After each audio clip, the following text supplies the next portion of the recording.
I'm working on this ring here, and it occurs to me that now is a good time to show off one of the little hacks that I use to align parts before soldering them. You can see that I have designed and carved the band in such a way where the lines are parallel to the edge of the stone when viewed from above. So aligning the bezel cup I've made is very important for this ring. Unfortunately, as many of you who've done any silver soldering probably know, components can shift around on you during the soldering process, whether you like it or not. So if I need to make absolutely sure that this thing's not going to move, I'll actually pin it to the ring using a cold connection. Now, I thought I was really clever when I figured this out in college, but it turns out this is actually a fairly common practice in the industry, but I'm getting ahead of myself. Start by drilling a hole in the back of the bezel cup. The exact position isn't terribly important, so long as you can't see it later. Next, get some crazy glue. Did I really write cray glue on the script here? I did. Get some cray glue and carefully position the bezel cup where it needs to be. I like to use the gel stuff so it sets up longer, but this brush-on stuff's also kind of nice. Oh, and make sure you don't do this while filming the process and looking at it through your cell phone screen. That could cause problems later. Anyway, use that hole as a guide and then just drill right into that sucker. Not too deep, just enough that we can get a wire to sit in there later. Now that I think about it, this could be problematic if you don't make chunky rings like I do, making this whole thing kind of stupid and pointless. Now, you could take advantage of CA glue's poor shear strength by twisting it off, but it's way easier to heat it up and then burn that crap right off of it. Just be sure to do that in a well-ventilated area.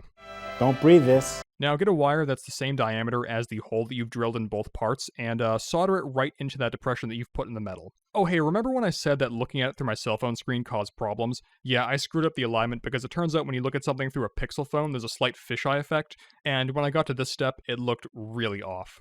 But that's okay, because you need 2 holes anyway. This is actually something I picked up when I worked for one of the dozen or so companies in Massachusetts that make high-end flutes. Why are there so many flute manufacturers in this state? Well, that's a long story, and I'm already getting sidetracked, so I'm not going to get into it. Moving on, part of my job was to make the ribs of the flute, which are the hardware that the flute keys actuate on. I'm pretty sure I can't show you the photographs I took of that process, so I'm going to have to draw it in MS Paint. Just give me a moment here, and there we go. It was critical that these posts were perfectly aligned. So the flat part of the ribs had a seat milled into them that fit the post perfectly, and you would pin that post into it using a modified arbor press, and then you would feed solder into the other hole. I'm more or less doing the exact same thing here, but instead of a press, I'm hitting it with a hammer. Or I was until it became clear that the ball peen was too large for the bezel, so I got a steel punch and hit that with a different hammer. Yeah, great. That's not going anywhere. Now I can go ahead and solder it with impunity. Hell, I can even do it with one hand and hold my phone with the other. Well, until I need to use that hand to hold a stick of solder that I can then feed into that hole. Whatever, it's on there now with no cleanup on the outside, just a nice solid seam of solder all the way around it. But what of that rivet?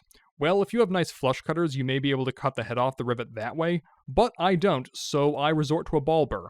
I'm not worried about the surface being perfect, I just want to make sure there's no bump that the stone will rock on top of. You could also do this with a riffler file if you're hardcore. Boy, I sure hope you're not trying to do this with a transparent stone though, because that, this wouldn't be a good idea. That's really dumb. Don't do this with transparent stone. Cool. Anyway, I set the stone off camera and then finished the ring by painting some selenium toner over those recessed areas. If you're not familiar with selenium toner, it's a chemical used in film photography, and it has the effect of darkening silver on contact. Obviously I did that without recording it, but here's a video of me using it on something else. Oh man, I really should have been wearing gloves in that video. Wow. Well, I'm definitely not going to win that taunting. Anyway, as you can see, it gives some really nice contrast to the piece once you buff back the high spots with some sandpaper. And that's more or less it. Yeah, I'm gonna get back to doing what I was doing beforehand. Like everyone else, I've been spending the past couple months playing the long-awaited sequel to Gary's Mod. The game is pretty fun, but I don't understand why they went with the medieval setting or the Crying Kingdom subtitle. Kinda weird. Yeah. This game is it's a real banger, as the kids say. If Pizza Tower didn't come out in January, I could easily see this being the game of the year.